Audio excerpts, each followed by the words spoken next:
उत्पत्ति अध्याय 18। अब्राहम ममरे के बांज वृक्षों के बीच कड़ी धूप के समय तंबू के द्वार पर बैठा हुआ था। तब यहोवा ने उसे दर्शन दिया। उसने आंख उठाकर दृष्टि की तो क्या देखा कि 3 पुरुष उसके सामने खड़े हैं। जब उसने उन्हें देखा तब वह उनसे भेंट करने के लिए तंबू के द्वार से दौड़ा और भूमि पर गिरकर दंडवत की और कहने लगा, हे प्रभु, यदि मुझ पर तेरी अनुग्रह की दृष्टि है तो मैं विनती करता हूं कि अपने दास के पास से चले ना जाना। मैं थोड़ा सा जल लाता हूं और आप अपने पांव धोकर इस वृक्ष के नीचे विश्राम करें। फिर मैं एक टुकड़ा रोटी ले आऊं और उससे आप अपने अपने जीव को तृप्त करें। तब उसके पश्चात आगे बढ़ें, क्योंकि आप अपने दास के पास इसीलिए पधारे हैं। उन्होंने कहा, जैसा तू कहता है वैसा ही कर। तब अब्राहम तुरंत तंबू में सारा के पास गया और कहा, 3 सा मैदा जल्दी से गूंद और फुलके बना। फिर अब्राहम गाय बैल के झुंड में दौड़ा और एक कोमल और अच्छा बछड़ा लेकर अपने सेवक को दिया और उसने जल्दी से उसे पकाया। तब उसने दूध और दही और बछड़े का मांस जो उसके पकाया था लेकर उनके आगे परोस दिया और आप वृक्ष तले उनके पास खड़ा रहा और वे खाने लगे। उन्होंने उससे पूछा, तेरी पत्नी सारा कहाँ है? उसने कहा, वह तो तंबू में है। उसने कहा, मैं वसंत ऋतु में निश्चय तेरे पास फिर आऊंगा और तेरी पत्नी सारा के एक पुत्र उत्पन्न होगा। सारा तंबू के द्वार पर जो अब्राहम के पीछे था सुन रही थी। अब्राहम और सारा दोनों बहुत बूढ़े थे और सारा का मासिक धर्म बंद हो गया था। इसलिए सारा मन में हंसकर कहने लगी, मैं तो बूढ़ी हूं और मेरा पति भी बूढ़ा है, तो क्या मुझे यह सुख होगा? तब यहोवा ने अब्राहम से कहा, सारा यह कहकर क्यों हंसी कि क्या मेरे जो इतनी बूढ़ी हो गई हूं सचमुच एक पुत्र उत्पन्न होगा? क्या यहोवा के लिए कोई काम कठिन है? नियत समय में अर्थात वसंत ऋतु में मैं तेरे पास फिर आऊंगा और सारा के पुत्र उत्पन्न होगा। तब सारा डर के मारे यह कहकर मुकर गई, मैं नहीं हंसी। उसने कहा, नहीं, तू हंसी तो थी। यीशु मसीह के नाम में जय मसीह की जोरदार तालियां बजा करके एक बार।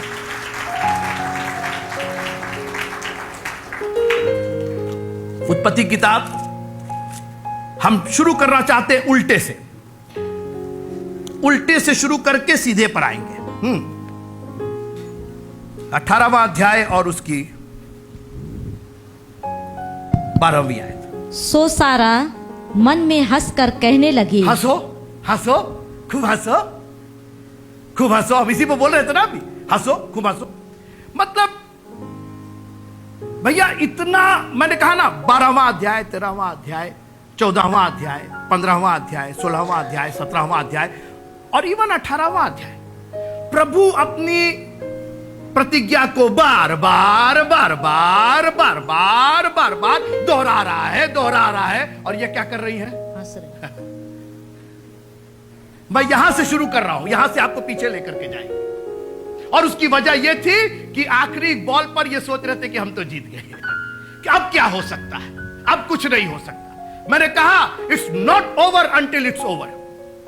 और हंसने का कारण है, आगे पढ़िए जी। मैं तो बूढ़ी हूं। ये देखिए हंसने का कारण, मैं बूढ़ी हो गई, सारा भार तो इन्हीं के ऊपर है।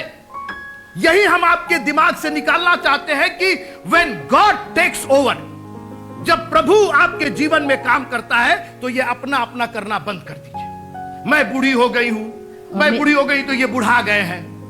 It is not over until it's over.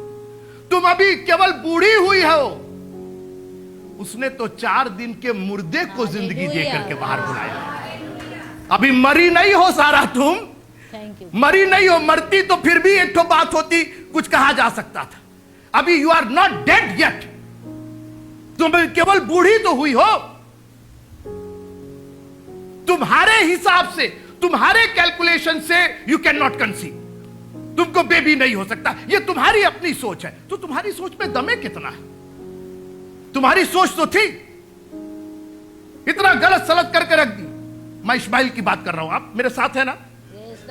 आपको सब पिछला याद है ना? आप मेरे साथ रहते ना। ये स्टडी लीजिए, इसको आप मामूली मत समझिए। सिर्फ हम प्रचार नहीं कर रहे, ये खजाना है जो हम आप तक पहुंचा देना चाहते हैं। It will bless you.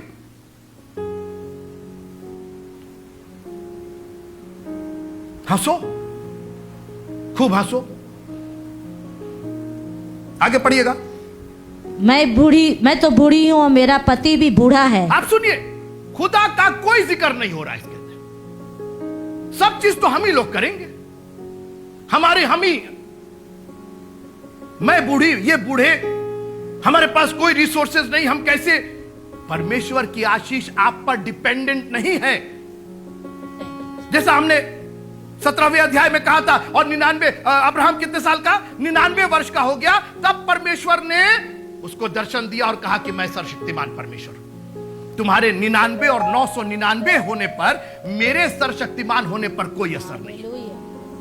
मैं अनादिकाल से अनंत काल तक तू ही ईश्वर है। आज अपनी कमजोरियों की बात बंद कीजिए। मैं बूढ़ी और मैं बूढ़ा। कालेब नाम का एक आदमी था, उसने कहा कि मैं 80 साल का बूढ़ा हूं, मगर आज भी मेरे पास 40 साल जैसे जवान की ताकत है। याद रखिएगा, बुढ़ापा जो है ये तन का होता है, मन का नहीं होना चाहिए। तन का हो जाए ठीक है, तन तो मिट्टी है, ये तो बूढ़ा होता जाएगा, लेकिन मन जब तक आपका शक्तिशाली है, और जैसा मैंने कहा, जब तक आखिरी नहीं है, जब तक खत्म नहीं हुआ है, तब तक खत्म नहीं हुआ है। और परमेश्वर की दृष्टि में परमेश्वर ही ने आरंभ किया है, खत्म भी वही करेगा। इसलिए आप अपना उसके अंदर जोड़ने घटाने मत लगिए। Neither you can begin, neither you can end. ना तो आप स्टार्ट कर सकते हैं और ना स्टॉप कर सकते हैं। अगर स्टार्ट ही कर देते तो इतने निसंतान दंपति क्यों रहते? सबको संतान हो जाती, स्टार्ट कर लीजिए ना। अरे तो वो इस तरीके से वो मेडिकल भी जो अवेलेबल है उसी को मिला करके, कोई अलग से कहीं से लेकर के नहीं, निसंतानों को संतान दिया जाता है। जो चीज ऑलरेडी गॉड ने बना दी है उसी का इस्तेमाल किया जाता है। But God can create anything from nothing. वो कुछ नहीं में से कुछ पैदा करके दिखा सकता है। और इसलिए खबरदार, जो आपने कहा, मैं कुछ उदाहरण देना चाहता हूं। एक चोर था, आखिरी सांसें गिन रहा था, याद है आपको? यीशु मसीह के दाहिने। पता नहीं उसने कहां से यह सरमन सुना था कि it's not over until it's over. अभी तो मेरी सांसें चल रही है ना, अभी तो मैं बोल सकता हूं ना, अभी तो मैं देख सकता हूं ना, अभी तो मैं सोच सकता हूं। सोचिए, दोनों हाथ उसके क्रूस पर टंगे, ठुके हुए, पैर ठुका हुआ, यातना, पीड़ा। मैं आपसे पूछना चाहता हूं, आपको कभी ऐसी पीड़ा हुई है? और उस पीड़ा में उसने कहा अभी भी बाकी है, और कहा कि जब तू अपनी बादशाहत में आना तो मुझको याद करना। मैं तो मर रहा हूं, अब क्या होगा? अब तो खत्म हो गया। उसने कहा कुछ नहीं, यहां नहीं होगा तो वहां होगा। और मसीहियों, मैं आपको उत्साहित करना चाहता हूं, आप सिर्फ यहां के नहीं, वहां के भी लोग हैं। आप सिर्फ यही नहीं, आप सिर्फ जीवन नहीं, बल्कि अनंत जीवन के लोग हैं। और इसलिए it's not over until it's over, जब तक खत्म नहीं हुआ। एक आदमी था, बहुत मजबूत आदमी था, उसका नाम क्या था? शिमशोन नाम था। शिमशोन नाम का आदमी था। खत्म तो हो गया था, आंखें अंधी हो गई, उसका पावर निकल गया, मगर कहीं से उसने ये सरमन सुन रखा था कि it's not over until it's over, अभी हुआ नहीं। और पकड़ करके उस खंभे को ऐसा दबाया कि अपने जिंदे जी जो उसने नहीं मारा था, अपने मरते मरते मार दिया।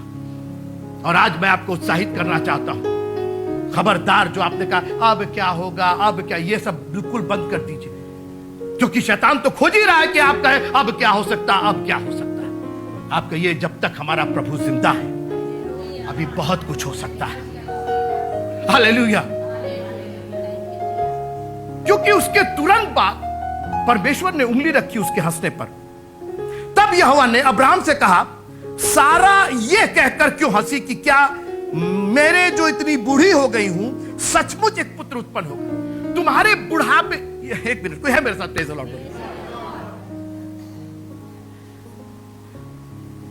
ये सोच रही थी कि केवल जब बूढ़े हो जाते हैं तो बेबी नहीं हो सकता है, तो काहे जो बहुत से नौ दंपति हैं उन्हीं को काहे नहीं बेबी हो जा रहा है? कई जोड़े जो शादी हुई है, 2 साल हो गए शादी को, 3 साल हो गए शादी को, काहे तुम भी जवान हो, तुम भी जवान हो, कहां गया बेबी? कहां हो? बहुत से लोग हैं जिनको बेबी नहीं। तो आपके जवानी और बुढ़ापे का परमेश्वर के आशीष से कोई लेना देना नहीं। इसलिए आज के बाद से अपने शरीर की काया को देखना बंद कर दीजिए, because this body can not retain, can not manifest the power of God. आपको आत्मिक रूप में ही जाना पड़ेगा, तभी आपको परमेश्वर की आशीष समझ में आएगी। और जैसा मैंने कहा कि 12 अध्याय से लेकर के, जो भी मैं इतना बोल रहा था, 12 अध्याय से लेकर जब से परमेश्वर ने निकाला अब्राहम को कि अपने देश को छोड़ दो, अपने पिता के देश को छोड़ दो, सब मैं तुझे ये करूंगा, मैं, तब से परमेश्वर केवल बात बात, वचन वचन वचन, हर कुछ दिन के बाद परमेश्वर आ जा रहा, मैं ये करूंगा। अरे करेंगे कब? अरे कब होगा? आप पढ़िए, सोचिए, 12, 13, 14, 15, 16, 17 और इवन 18वें अध्याय तक परमेश्वर केवल बात कर रहा है, केवल वचन कर रहा है। याद रखिएगा, जब तक आपको वचन में विश्वास नहीं होगा, उसका मैनिफेस्टेशन नहीं होगा। कोई है मेरे साथ? जब तक आप बीज को बीज नहीं समझेंगे, बीज का महत्व नहीं समझेंगे, आप बीज लिए फेंक दिए, भाई ये क्या चीज है, ये क्या चीज, आप बीज को आप फेंकते जा रहे। The day you understand the power of the seed, सीधी सी बात है, हमने आपको बीज दिया, आप उठा करके फेंक दीजिए और कह दीजिए कितना आपके अंदर, आपके खेत में वो फसल होगा। आप जिस दिन ये समझे, फेंको नहीं बाबा, अरे ये तो बीज है, जिस दिन आपको बीज समझ में आ जाएगा, अभी तक तो आपको बिया समझ में आ रहा है, अरे ये खरबूजे का बिया फेंक दो, ये आम की गुठली है फेंक दो, लेकिन जिस दिन आपको समझ में आ गया, वेट, अरे भैया ये बीज है, बीज, और इसके बोने से ही फसल पैदा होती। द डे यू अंडरस्टैंड,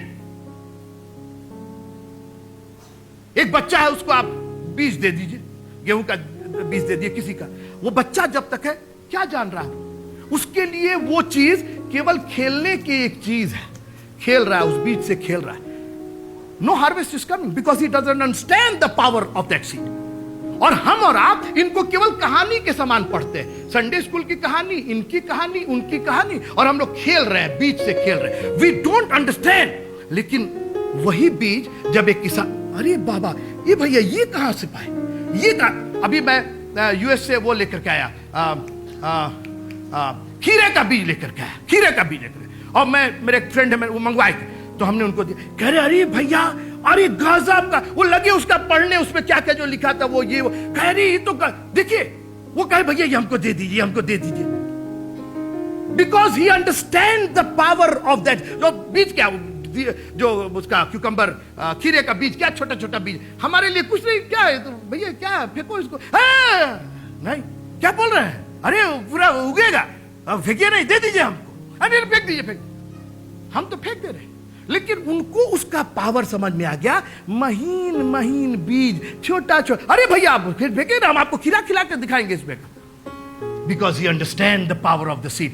मित्रों, ये वचन का जिस दिन आपको महत्व समझ में आ जाएगा, आप उसको बर्बाद नहीं करेंगे, आप उसको कहानी किस्सा नहीं करेंगे, आप उसको किनारे नहीं रख देंगे। और जानते, एक बात याद रखिएगा, एक वर्ड होता है सीड के साथ, सीड को प्रिजर्व किया जाता है, उसको बचाया जाता है, उसको पैरों तले रौंद, जो बोया जाता ना, उसको बाहर सड़क पर नहीं फेंका जाता है, उसके बाद आप बटोर करके आप उसको, उस बीज को अलग से छांट करके, और आप है मेरे साथ, उसको एयर टाइट रखा। उस बीज का एक काम होता, बीज को बीज बनाया। ये जो इतनी सब्जियां आ रही, जो इतना पेड़ फल रहा है, ऐसे नहीं कि कुछ भी बो दिया, गुठली तो कोई भी बो दीजिएगा तो उग जाएगा, तो काम हो जाएगा उसके अंदर का।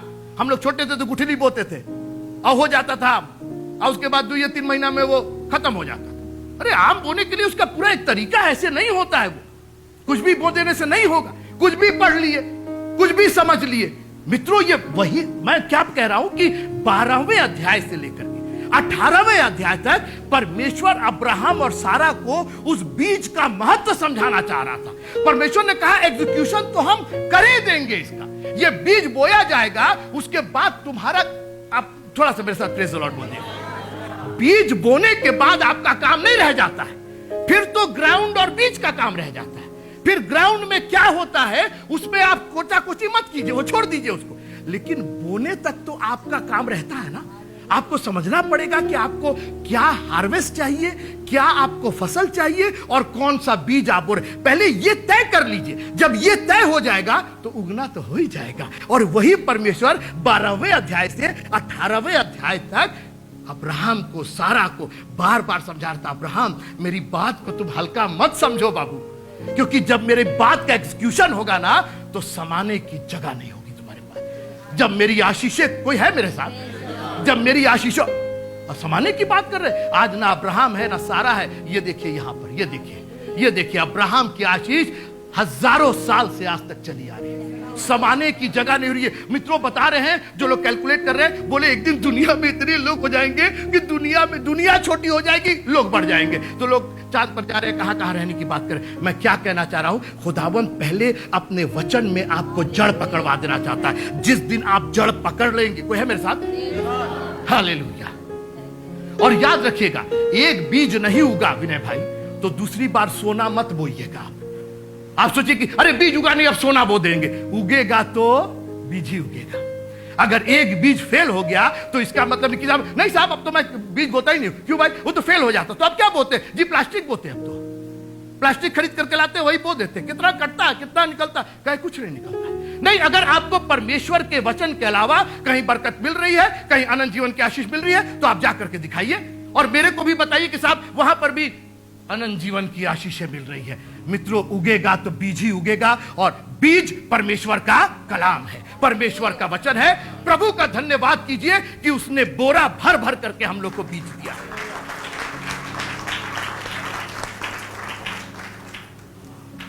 और परमेश्वर ने कहा, सुनिएगा, हंसी क्या मेरे इतनी बूढ़ी होगी, सचमुच एक पुत्र होगा, क्या यहोवा के लिए कोई काम। इसको अपनी जिंदगी का एक लाइनर बना लीजिएगा, अपने व्हाट्सएप के प्रोफाइल में डाल लीजिएगा कि क्या यहोवा के लिए कोई काम कठिन है। जब आपको कोई काम कठिन लगे, जब आपको अपना बुढ़ापा नजर आने लगे, जब आपको अपनी कमजोरी नजर आने लगे, जब आपको अपनी सीमा खत्म होने नजर आने लगे, जब आपके रुपए पैसे चुकने लगे, जब आपको डॉक्टरों ने कह दिया भैया आप कुछ नहीं हो सकता है, एक काम कीजिए, क्या यहोवा के लिए कोई काम कठिन है। और याद रखिएगा, कई बार अगर यहां काम नहीं होगा तो कहा कि वहां लेके चलेंगे। आखिर जो चोर था उसको यही ना कहा कि तू आज ही मेरे साथ ना यरूशलेम में होगा, आज ही मेरे साथ तू रेस्टोरेंट में होगा। क्या बोला कि आज ही तू मेरे साथ फिरदौस में होगा, स्वर्गलोक में होगा। इस दुनिया ने तो मार के ठोक दिया है तुमको, लेकिन मैं एक ऐसा प्रभु हूं जो यहीं से तुमको स्वर्गलोक लेके चला जाए। It's not over until it's over. सारा, तुम एक बैड एग्जाम्पल मत छोड़ो, वहीं पर परमेश्वर ने अपने वचन के द्वारा फिर सारा को दिया। क्या यहोवा के लिए कोई बात कठिन है? दो तीन बात इसके पीछे की कह के खत्म करना चाहता हूं। आइए पढ़ते हैं 18वां अध्याय। अब्राहम ममरे के बांज वृक्षों के बीच कड़ी धूप के समय तंबू के द्वार पर बैठा हुआ था। तब यहोवा ने उससे दर्शन दिया। उसने आंख उठाकर दृष्टि की तो क्या देखा कि 3 पुरुष उसके सामने खड़े हैं। तब उसने उन्हें देखा, तब वो उनसे भेंट करने के लिए तंबू के द्वार से दौड़ा और भूमि पर गिरकर दंडवत की और कहने लगा,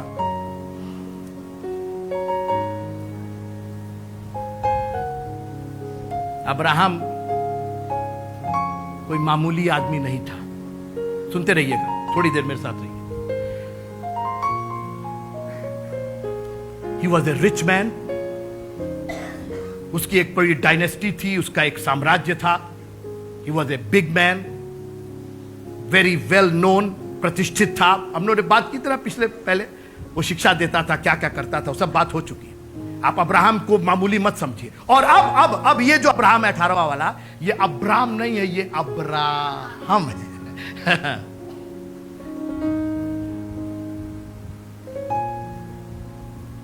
ऐसा आदमी किसी के भी सामने जाके गिर जाएगा, किसी को भी साष्टांग प्रणाम कर लेगा। सर, वो खुद अपने में एक पर्सनैलिटी है।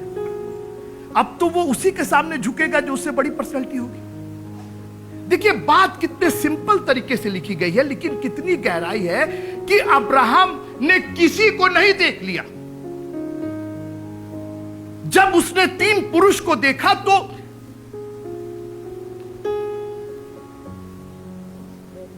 he recognized them, उसने पहचाना। और जानते हैं आप किसको पहचानते हैं? जिसको पहली बार देखते हैं। जी, किसको पहचानते हैं आप? जिसको कई बार देखते हैं, कई बार दूसरी बार में भी नहीं पहचाना जाता है। हाँ हाँ हाँ हाँ, लेकिन तीसरी बार, चौथी बार, और किसी को अगर 50 बार देखें तो भूल जाइएगा। पहचानना जो है वो पहली बार में नहीं होता। तो अब्राहम अगर इन तीनों को पहचान रहा है और जा करके साष्टांग प्रणाम कर रहा है, आप इस दृश्य को देखिए। उन्होंने बुलाया नहीं, अब्राहम इधर है ना? हाँ हाँ बाबू, कहा था वो? अरे वो कहा, ये अब्राहम था, he was almost a king. उन लोगों ने बुलाया नहीं, अब्राहम दौड़ करके गया साष्टांग प्रणाम। मैं क्या कहना चाह रहा हूं कि अब्राहम के पास वो जो 12, 13, 14, 15, 16, 17 और 18वां तक जो परमेश्वर ने कूट कूट करके वचन भर दिया था, अब्राहम को 2 मिनट लगा पहचानने में। बोला ये तो परमेश्वर के लोग आए हुए हैं, क्योंकि उसका जो बैकग्राउंड था, उसके अंदर इतना, कोई है मेरे साथ? क्योंकि परमेश्वर वचन है ना, तो अभी तक तो वचन बोला जा रहा था, अब ये वचन मैनिफेस्ट हुआ, अब ये वचन आकार में आ रहा है। ये थियोफेनिक एक आकार परमेश्वर ने लिया, उसका एक अलौकिक, जिसको जो मनुष्य का रूप तो था लेकिन मनुष्य नहीं था, वो एक अलौकिक था। Only God can do it. और अभी भी जो बाइबल के स्कॉलर्स है वो इन 3 जो फिगर है, ये जो 3 लोग आए थे, इसको डिफाइन करने की कोशिश कर रहे हैं कि इन्होंने खाया भी पिया भी, तो ये मनुष्य थे या अलौकिक थे, क्या थे, क्योंकि परमेश्वर ने दर्शन दिया। खैर, बात इसकी नहीं है, बात इसकी है कि अब्राहम उनको पहचान गया, क्योंकि अब्राहम उस वचन को कई बार देख चुका था। और मैं आपसे आज निवेदन करना चाहता हूं मित्रों, हालेलुया, इस वचन को कई बार देखिएगा, तो जब जरूरत पड़ेगी ना और वचन आपके सामने खड़े होगा, तो आपको पहचानने में देर नहीं लगेगी। एंड ऑफ, मेरी बात आप है मेरे साथ? और आप सुनिए मेरी बात, सुनिए आप मेरी बात। और उसी पहचान ने एक, अब अब्राहम अगर नहीं पहचाना, कौन है भगा भाग, हमसे कोई मत, क्योंकि अब्राहम पहचान नहीं रहा, तो वो वहीं से चले जाते। जो इतना लंबा चौड़ा फिर उसके बाद जो कांड हुआ वो सब नहीं होता, लेकिन अब्राहम का पहचानना आशीषों का खुल जाना था मित्रों। सोचिए, अब्राहम अगर पहचानता नहीं और जा करके साष्टांग प्रणाम नहीं करता, और उनको क्या, अभी मैं आगे आ रहा हूं, वो क्या क्या नहीं कहता, तो वो लोग तो आते और चले जाते अपना। आपका रिकॉग्निशन टू द वर्ड, जब आप परमेश्वर के वचन को पहचानते हैं, तो परमेश्वर का वचन भी आपको पहचानने लगता है। जब आप उसके दामन को छूना चाहते हैं, तो उसका दामन भी आगे बढ़ करके आपको छूना चाहता है। कोई है मेरे साथ मित्रों? ये दामन को छूना चाहती थी, इनकी इच्छा थी कि मैं छूंगी, मैं चंगी हो जाऊंगी। क्या जाने ये छूती दामन कहता कि क्या हुआ, छू दिखा हुआ क्या बता, छुओ। लेकिन दामन भी तैयार था उसको चंगा करने। कोई है मेरे साथ? और इतनी भीड़ में उसको उस दामन पहचान में आ रहा था, क्योंकि उसने 1 नहीं 2 नहीं 1000 बार वो दामन देखा होगा, बार बार उसकी नजर उस दामन पर थी।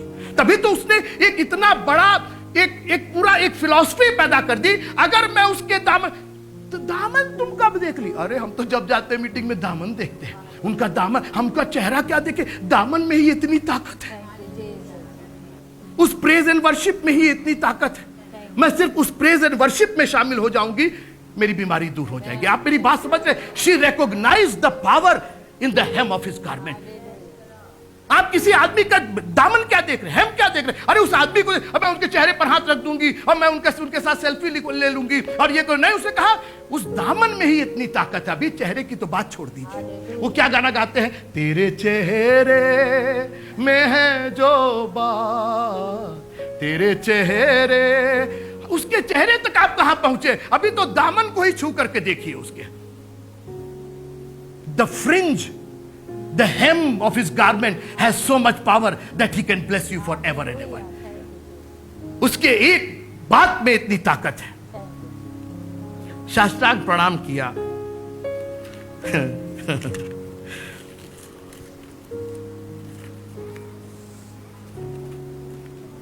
कहीं नहीं जाएंगे आप,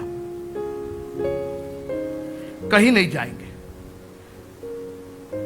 साष्टांग प्रणाम किया, फिर कहा कि सर क्या करें, आप लोग को हम बुलाना चाह रहे हैं लेकिन हम बड़ा बिजी हैं, अभी शॉपिंग करने जाना है। हाँ, आज टिकट लिए हैं, 3 से 6 का टिकट लिए हैं। हाँ, उसमें जाना है, तो हम बुलाना तो चाह रहे हैं, आप लोग को पहचान रहे हैं हम। नहीं हम पहचान रहे हैं, चर्च को हम पहचानते हैं, ऐसी बात नहीं। 10 बजे से तो वो 3 पुरुष कहते हैं ऐसा है, तब 3 से 6 ही में रह जाओ तो वहीं पर। उसने कहा सर आप कोई है मेरे साथ? प्रभु ने कोई इनविटेशन नहीं दिया था कि पहले से नहीं अरे सर पहले से बताना चाहिए था, आप आ रहे थे, जान रहे हम बड़े आदमी ना हैं, हम बड़े आदमी हैं, हमारे पास बड़ा इनविटेशन होता है, आप लोग बताए नहीं, देखिए चले आ रहे हैं धूप में, अब इस समय तो नहीं, बाद में देखिए आइएगा तो फिर देखा जाएगा। उसने कहा सर हम कितने भी बड़े होंगे, तू राजाओं का राजा और प्रभुओं का प्रभु है। हमारे सारे कार्यक्रम एक तरफ है, आप हमारे यहां पधारेंगे। आप बोलिए पहले से कोई एजेंडा नहीं था, अरे पहले से बताना चाहिए था, मीटिंग करने चले आए, पादी साहब चले आए, बोले हम दुआ करेंगे, प्रार्थना करेंगे। कोई है मेरे साथ?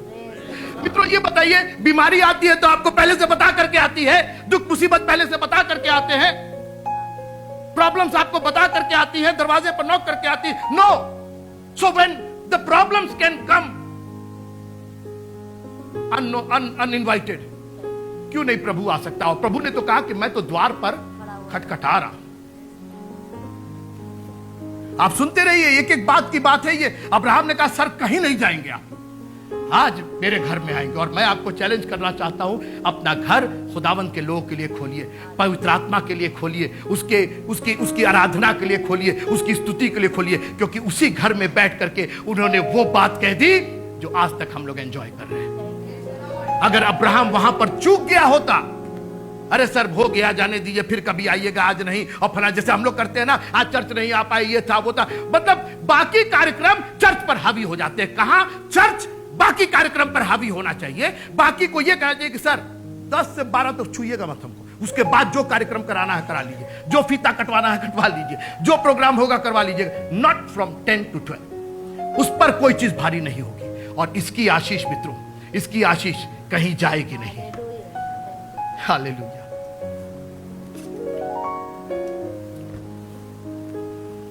हस्बैंड वाइफ के लिए एक बात कहना चाहते हैं।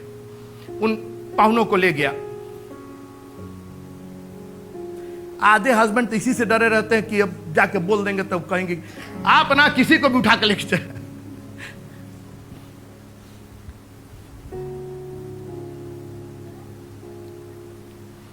जब हस्बैंड और वाइफ, मैं बहुत स्पिरिचुअल बात कर रहा हूं, मैं कोई काउंसलिंग नहीं कर रहा हूं। When you pray together, Bible कहती है जब हस्बैंड एंड वाइफ एक साथ प्रार्थना करते हैं तो आसमान की आशीषों को खींच करके लेते आते हैं। क्योंकि बाइबल कहती है कि एक 1000 को मारता है तो 2 कितने को मारेगा? 2000 को। ना ना ना ना ना, ये तो हमारा कैलकुलेशन है। 10,000 का क्वांटम पावर हो जाता है। 10,000 घर में गया और कहने लगा कि अरे पाहुन आए,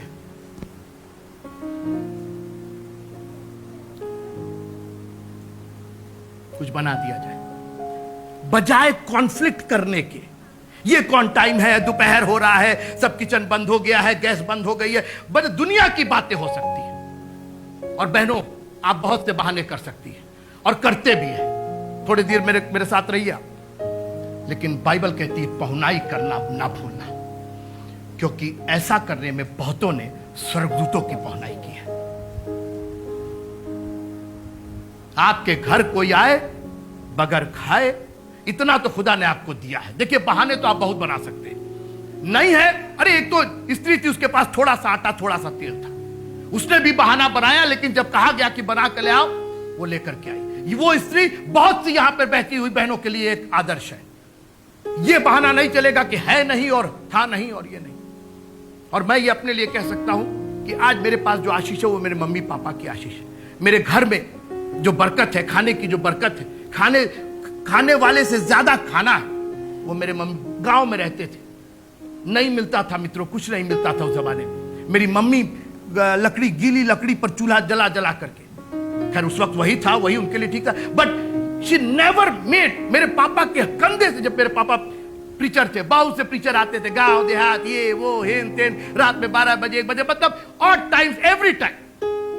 बट मेरी मम्मी ने कभी, मुझको तो नहीं याद है कि कभी उस चीज के लिए कहा, अरे कहां इन लोग को बुला लेते, अरे प्रचारक लोग कहां से चले आते, अरे क्या कोई नौकर नहीं है कोई। मेरी मम्मी उठ करके खाना बनाती थी। और ये एक ऐसा एथिक है, क्रिश्चियंस अपने घरों से जाने मत देना। ये अगर आप चाहते हैं कि आपके किचन की बरकत बनी रहे तो पहुनाई करना ना भूलना, कोई भी क्यों ना हो। खुदा ने अगर आपको इस लायक बनाया, एक मिनट, उस स्त्री के पास थोड़ा सा तेल और थोड़ा सा आटा तो था ना। अभी खत्म नहीं, मैंने क्या कहा, it's not over until it's over. अभी खत्म नहीं हुआ है। उसने नहीं कहा कि सर बोतल बिल्कुल खाली है, कुप्पी खाली है और मटका खाली। उसने कहा सर थोड़ा सा तो है। बोला उतना काफी है।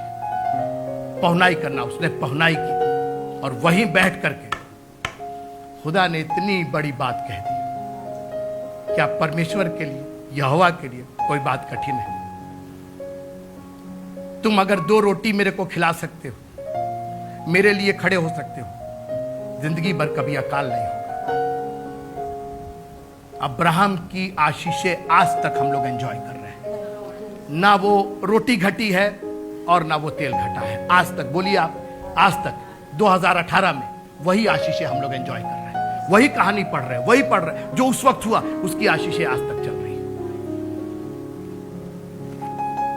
इसका अगला भाग हम अगले संडे देखेंगे, कैसे परमेश्वर ने डायलॉग में बातचीत करके अब्राहम से, और एक बहुत बड़ा एक घटना होने वाली थी, सदोम अमोरा की बात हम कर रहे हैं, उसको पढ़ करके एक 18वां अध्याय। मैं चाहता हूं, देखिए मैं इतने देर में 30, 40, 45 में सब नहीं कर सकता हूं, मैं केवल आपको उत्साहित करता हूं। रीड इट, इसको पढ़िए, मेडिटेट कीजिए, यू विल लव इट।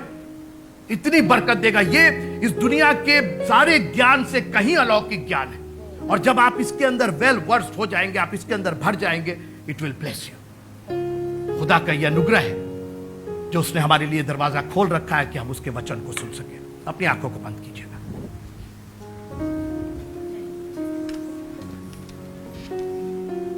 प्रभु अपने वचन में इतना गहरा उतार दीजिए कि जब तू कहे खुदावन तो हमें हंसी ना आए, हम ये ना सोचे कि ऐसा कैसे हो सकता है, वैसा कैसे हो सकता है, क्योंकि ना तो बल से ना शक्ति से, पर तेरी आत्मा के द्वारा यह होगा। हमें माफ कीजिएगा अगर हमने कहीं अपना बल लगाया है और अपना बल लगा के निराश हो गए हैं कि मैं तो बूढ़ी हो गई हूं, ये बूढ़े हो गए हैं, क्योंकि ये हमारी ओर से नहीं, परमेश्वर की ओर से हुआ है और हमारे देखने में अद्भुत है। मैं नहीं जानता हूं कि आज आप कहां कमजोरी महसूस कर रहे हैं, अपने फाइनेंसेस में, अपने फैमिली में, अपने हेल्थ में, आई डोंट नो, कमजोरी हो सकती है, लेकिन आज खुदावंत उस कमजोरी में भी छुआ जा सकने वाला महायाजक है।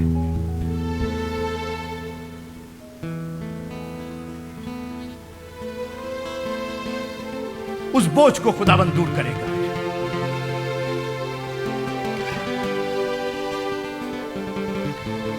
जीवन के हर एक पहलू को हमारा प्रभु मजबूत बनाने के लिए तैयार है।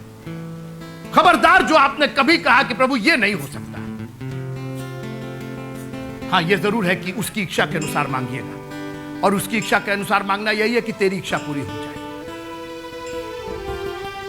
Thank you Jesus. आज के वचन पर आशीष दीजिएगा खुदावंद, और हमें तैयार कीजिएगा कि हम तेरे वचन में और भी गहरे उतरते चले जाएं।